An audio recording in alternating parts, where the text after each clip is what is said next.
Hey guys, it's Michael Kummer here. In today's video I want to talk about the 10 things that I've done to improve my heart rate variability, or HRV. Now as always, before we get started, make sure you subscribe to this channel and you click on the little alert button so you get notified when I publish more videos like this.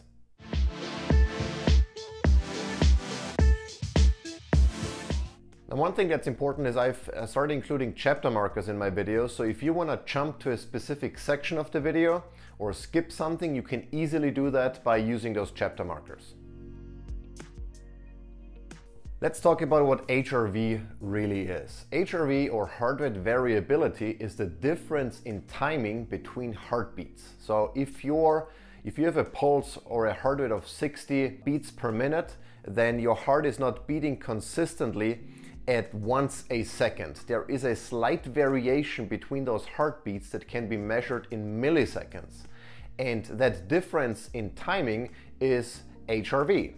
And so why is that important? Why do you want to keep track of your HRV? And the importance of it is that HRV is an indication of how your autonomous nervous system is doing. So there are two branches of nervous systems that constantly compete: the sympathetic and the parasympathetic nervous system. The parasympathetic nervous system is responsible for rest and digest, etc.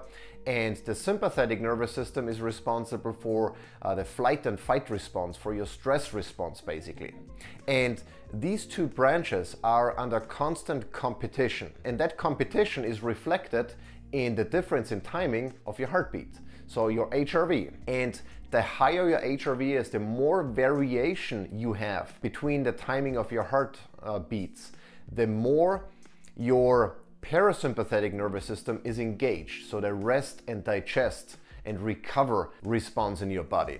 And what that means is that a high HRV in comparison to your baseline is an indication that your body is recovering well, that it's recovering well from intense exercise, from stress, from any sort of stressor that you put on your body. On the flip side, if your HRV is relatively low in comparison to your baseline, that's an indication that your body might not be doing so well, or that you put a lot of stress on your body, and so it's now trying to figure it out and manage that stress. And so you can easily keep tabs on your HRV and get an indication of how your nervous system and ultimately your body is doing, how well it's adapting to stress, how well it's adapting to workout, if it's maybe fighting, if your body is fighting an infection, etc. So all of those things you can derive from just looking at your HRV.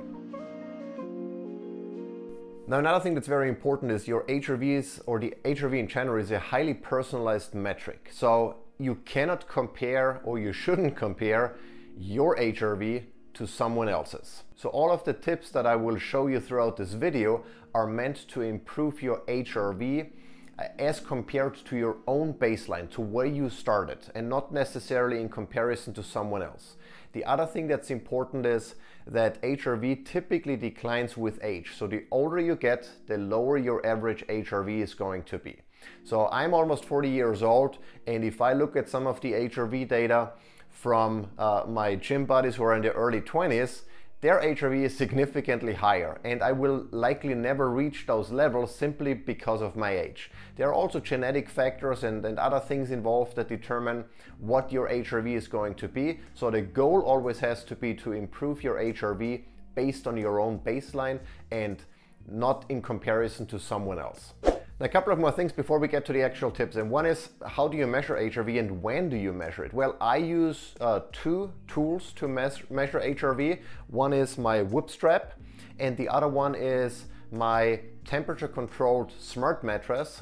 It's called the Pod Pro from 8 Sleep. These two devices measure HRV while I sleep, and that's important because HRV is highly volatile, so it constantly changes. It might change several times while I'm recording this video here. If there is any external influence or whatever, my HRV would immediately change. If my body has a stress response, maybe someone knocks at the door and surprises me, or whatever the case might be, my HRV will likely immediately respond to that. And so it doesn't really make sense to measure your HRV during the day or throughout the day. It only makes sense doing so at night, and in particular during deep sleep, because during that phase of sleep there are no external influences that your brain registers, and so there is a very low likelihood of anything influencing your HRV. So it's a true reflection at that point of how your nervous system is doing without any external influence. And so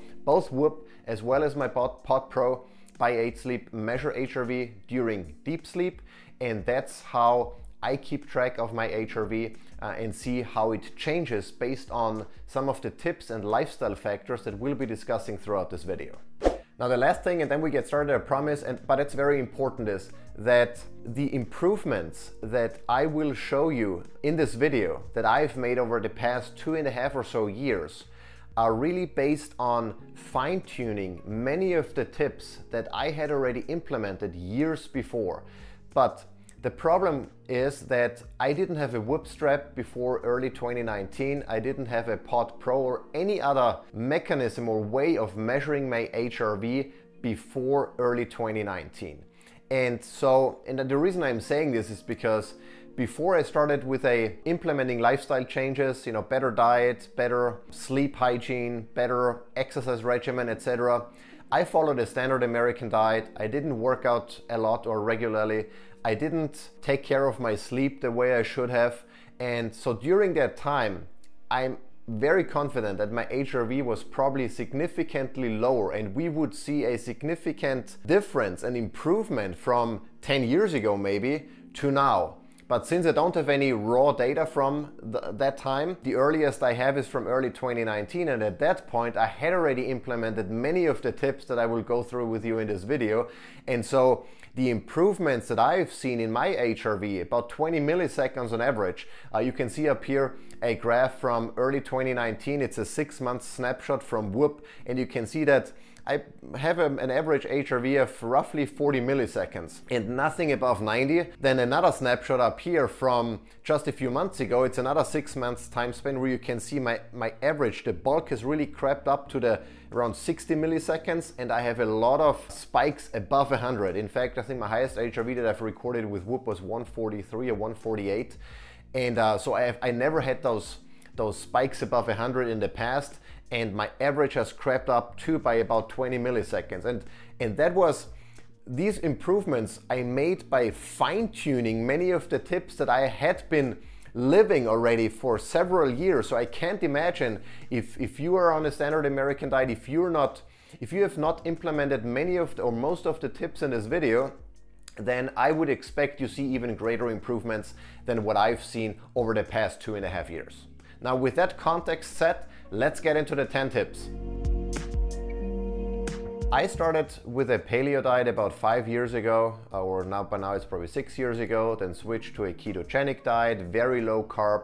And then over the past year or so, I transitioned into a more animal-based diet, not a carnivore diet, not a strict carnivore diet with only red meat, but I always try to eat what humans have been eating for millions of years, and that's predominantly an animal-based diet with meat, obviously, organ meat in particular, which is where all the vitamins and minerals are, and some of the least toxic plants like avocados, berries, etc. In addition to eating a diet that's appropriate to you and that's maybe fine-tuned to your specific genetics. It might not be exactly the same diet that I've been following, but I've noticed, just to give you an example, that I've made improvements in HRV between eating a very low carb ketogenic diet and including some more carbohydrates. So by eating a few more carbs than I would have done in the past, I've actually noticed an improvement in HRV, only by 3 milliseconds on average based on my Whoop data, but still,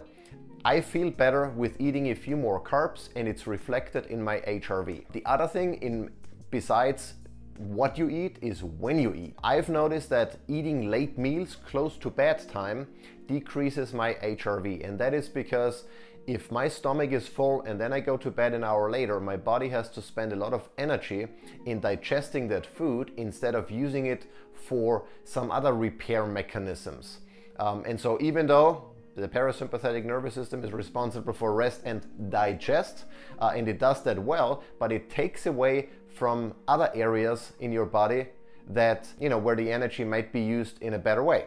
So trying to get at least 3 to 4 hours between my last meal and my bedtime, I've seen has improved my HRV.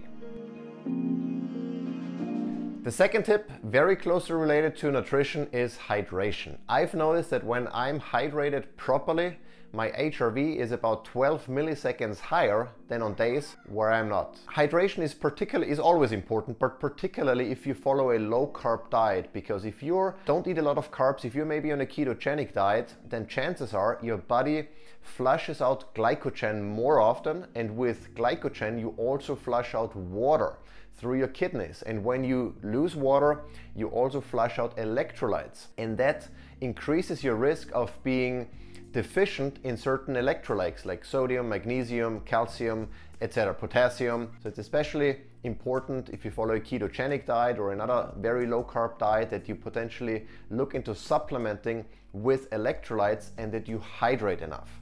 I've noticed again on days if I don't eat a lot of carbs and I don't drink a lot of water and electrolytes, that my HRV goes down and I don't sleep as well. So make sure you hydrate properly and you will see an increase in HRV very likely. Tip number 3, really a no-brainer, is alcohol consumption. If you drink, your HRV is going down. And I've noticed, I think, a decrease in on average 14 milliseconds if I drink alcohol in the evening. And by drinking, I mean 1 or 2 glasses of red wine. I'm not talking about 2 bottles or getting wasted. If I do that, and I have not done this in forever, but I've had, I think, 2 occasions where I had 3 glasses of wine through the course of a couple of hours, and my HRV significantly tanked, like by 20 or so or more milliseconds. So alcohol does not help you with HRV. It does not help you with sleep. You might feel sleepy if you drink, but it doesn't really improve the quality of your sleep. If you drink too close to bedtime, then by the time the alcohol gets metabolized, you likely are in your second half of the night and it will ruin your REM sleep. If you drink a couple of hours before bedtime and the alcohol starts metabolizing in the first half of the night, you likely decrease and negatively influence your deep sleep. So no matter how you spin it, alcohol definitely has a negative impact on your sleep and on your heart rate variability. So don't drink and your HRV will go up. Tip number 4 is to expose yourself to sunlight or natural light in the morning, during the day, as well as in the evening. And the reason why sunlight is so important is because it directly influences your circadian rhythm. And that's really tip number 5, to protect and support your circadian rhythm. Humans have evolved over millions of years to live in sync with the sun. So they would get up when there was light, when the sun rose, and they would go to bed when the sun went down, especially before the invention of fire. And so our cells, every cell in the human body has or follows a circadian rhythm, like an internal clock that manages the cell's operation. And it triggers the release of certain hormones in the morning, such as cortisol, and then melatonin in the evening, and other things throughout the day. So it's incredibly important to support that circadian rhythm and not to work against it. If you're in sync with nature, if you will, with how humans have lived over millions of years by getting the morning sun, getting sun throughout the day, and then getting those special frequencies in the evening as the sun sets, then you set yourself up for good sleep, for a good day obviously. You maximize the energy potential, and that then reflects also in your heart rate variability because it has a direct influence on how your nervous system is doing. And so tip number 4 and number 5, sunlight exposure, as well as protecting your circadian rhythm, going to bed when the sun is down, not eating after sunset, which humans historically wouldn't have done, especially before the invention of fire. All of those things help your body be in a natural state, to be in line with what our cells have evolved on for millions of years. And by doing so, you're also going to increase your HRV. Tip number 6, very closely related to number 4 and number 5, and that is protect the quality of your sleep and ensure that you sleep well. And there are a couple of ways that you can do that. I've written about many of the tips that can help you improve sleep, so check those out in the description below for links. But one of the things that I've seen has made a significant difference for us, for both my wife and for I, is to have better temperature control while sleeping. And we've done that by getting a temperature controlled smart mattress, the Pod Pro from 8 Sleep, that helps us maintain the proper body temperature throughout the night. Because the thing is, you can turn down the AC, but the body changes temperature several times throughout the night depending on what stage of sleep you're in. So having one static temperature set for the whole night is not necessarily ideal, because it still means your body has to put in effort and energy into changing its core temperature throughout the night. Just to give you an example, before you fall asleep, your body temperature decreases by 2 to 3 degrees Fahrenheit. So that's a requirement for you to be able to fall asleep. If you're too hot, you might have difficulties falling asleep because your body struggles with reducing its core temperature. Then during deep sleep, the temperature typically decreases again. It then rises slightly during REM sleep, and then again when you wake up. So you're probably the warmest then when you wake up. And with the Pod Pro that we have, we can set those different or a different temperature for each of those stages of sleep individually, on both my side as well as my wife's side. So for instance, I go to sleep with a slightly cooled down mattress. It further cools down in the first half of the night as I fall asleep and as I enter my deep sleep, and then it increases slightly during REM sleep, and it warms up as I wake up to kind of gently get me out of bed, so to say. And so by doing so, by controlling the temperature, by supporting the natural temperature cycle of my body, has helped us to improve not only the quality of our sleep, but ultimately also our HRV. And as I've mentioned initially in the video, many of the tips, with the exception of the temperature control while sleeping, we have had implemented for a couple of years already, and we still have seen an increase, or I've seen an increase of 20 milliseconds in my HRV since 2019. And one of the few things I've done from 2019 to now is to protect my sleep better, to increase the quality of my sleep. And one of the major factors here was helping my body maintain an appropriate temperature using 8 Sleep. So that's another thing. Protect your sleep. Make sure you go to bed at the same time every day, roughly at the same time. You wake up roughly at the same time. That goes back to tip number 5, supporting your circadian rhythm, because again, that's, that rhythm you want to keep. And yeah, sleep is a major contributing factor to improving HRV. And coincidentally, HRV is also measured, or should be measured, during sleep. So the better your deep sleep, the more restorative that phase is, the higher your HRV is likely going to be.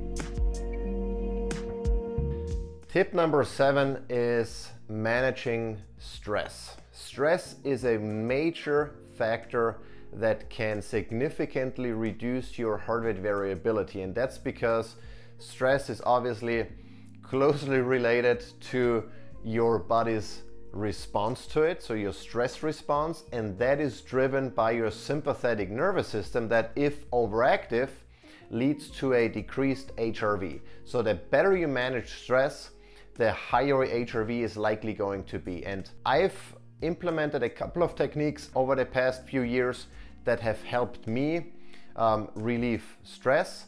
And one is deep breathing. Just breathe, focus on breathing. There are several techniques and tips. I'm gonna link some books below that I've been reading that talk about different breathing techniques. I've used several gadgets like the Apollo, like the touch points, that provide tactile stimulation, that stimulate my nervous system and activate the parasympathetic branch to kind of help suppress the sympathetic one to get back to a balanced state. The other thing that has really helped me, not only from a productivity but also from a stress management perspective, is to brain dump before going to bed. So whatever is in my head in terms of to-do lists, things I want to get done, things I need to think about, things all the stuff that can cause a racing mind, I intentionally write down before going to bed. I do it on my phone. I have like a brain dump list in my reminders, but you can do it on paper. That's probably even better, so you don't have an electronic device in front of you right before bedtime. But write everything down in as much detail as you can, so it's out of your head, it's on paper, or it's somewhere stored, so tomorrow you can pick it up from there and you don't occupy your brain with trying to remember those things that will prevent you from then getting a good night's sleep. Tip number 8, it might sound a little silly, but just being in nature has helped me. Just going outside, walking in the backyard barefoot, grounding, exposing yourself to nature. Take off your shirt when the sun is out and just be in your backyard if you have one, and expose yourself to the environment that humans have evolved in over millions of years. We didn't evolve sitting in an office chair under artificial light, etc. We've evolved, being under the sun, being outside, being in direct contact with the soil, with earth, And so by doing that, it's not only a way to better manage stress for me, but it's also, getting back to a more natural state. The closer you can be to a natural state, I think the better it is, and the higher your chances are of giving your nervous system, your parasympathetic nervous system, a good fighting chance to compete with the sympathetic one, and that ultimately will increase your HRV. So I've been doing CrossFit for, I think it's been 3 or 4 years now, and I've noticed changes to my HRV over the course of the past few years. And what's important to understand is work or exercise is a stressor that can temporarily lower your HRV. So if you start a new exercise regimen, let's say you've never done CrossFit before, then you start CrossFit, you will likely see a drop in HRV because your body needs to learn how to respond to that stressor. Exercise is a stressor, a good one that allows your body to adapt and then come out stronger, but temporarily it will decrease your HRV. But as your body adapts, your response to that exercise will improve and your HRV will go up over time. And that was, I think, another factor that has helped me to improve my HRV from an average of 40-ish or so to now 60, with significantly higher spikes that I see now more often. But again, understand that especially if you're wearing Whoop and you're tracking your recovery and you work out and you see a red or you see a yellow, that doesn't necessarily mean anything bad is happening or you're on the wrong path. It simply means that your body is responding. It needs time to adapt, but once it has, you will likely see an increase. So a workout that you did today and it causes a low recovery, will likely not cause another low recovery in a couple of months when your body has adapted and is better capable of managing that stressor. Now, you can certainly overdo it, and that's important. With exercise in particular, you can get into overtraining. If you keep stressing your body without giving your body ample time to recover, then your HRV will likely go down over time. So make sure you don't make the mistake of pushing it every single day and stressing your body without giving it ample time to recover. But if you do, you will likely see an increase in HRV. All right, tip number 10, and that has been the most impactful for me, and that is intermittent fasting. In particular, longer fasts that last between 24 to 48 hours. I'm going to show you here a couple of examples of fasting events that had led to significant spikes in HRV. The first time I did a 48-hour fast, my HRV spiked to 148, above 140, which is a significant number based on or compared to my average HRV. And the reason why that is happening is because when you go without, fasting literally means going without. When you go without food, then your body starts recycling and repairing damaged cells. So it's literally going into restore and preservation mode. And that is called autophagy. So it's that cell recycle program that kicks in after about 18-20 hours of going without food and calories in some cases. And so I've noticed a significant spike in HRV during that time. Now, that's a temporary spike. So don't expect, once you see a significant increase in HRV and then you eat again, that it'll continue like that. With my last fast, I could actually see the afterburn effect, so to say, a couple of days in a row of high recovery scores based on Whoop and a high HRV for I think 4 or 5 days before it started normalizing again. And so what I recommend you doing is not fast every single day, because much like exercise, you can overdo it. Fasting is another stressor, a positive stressor, that if you implement once every so often, can help your body to repair, get better, and come out stronger on the other end.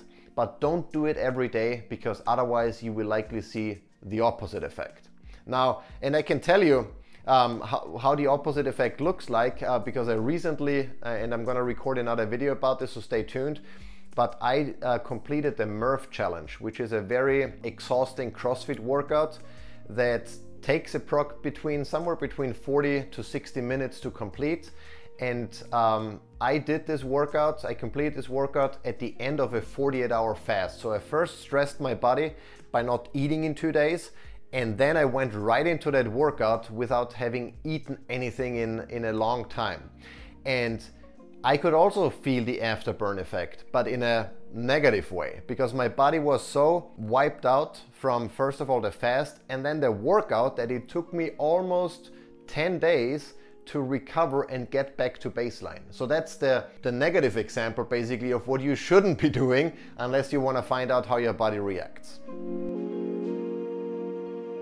All right, and that was pretty much it. Those were the 10 tips that I've used to increase my HRV by about 20 milliseconds over the past 2.5 years. Again, keep in mind, I had already implemented many of these tips even before I started tracking my HRV. So if you haven't implemented many of these tips or most of these tips, then I would expect to see an even greater improvement. All of those tips, really, if you look at them, none of that is rocket science. There is no one supplement or one thing that you can do and suddenly your HRV magically goes up. It's all about making sure to get your body as close as possible to its natural state, meaning the state that we have evolved in. And that includes a species appropriate diet, high in animal protein and fats, low in processed carbs in particular. Don't have to be no carb or very low carb, but be smart about the types of carbs you include. Protect your sleep, hydrate well, be in nature, walk around, be active, lift heavy weights, all of the things that humans have been doing over millions of years. If you do that, then you set up your body to work optimally and to get the most out of your genetic makeup. We are all different. Not everything works exactly the same way for everyone, but it's important to figure out how your body is reacting and responding to those different lifestyle choices, and then pick the ones that lead to optimal performance. And if your body is working optimally, then your HRV will reflect that and you will see improvements. Now, if you like this video, give it a thumbs up and make sure you subscribe. If you didn't like it, let me know in the comments what I could have done better. Until next time.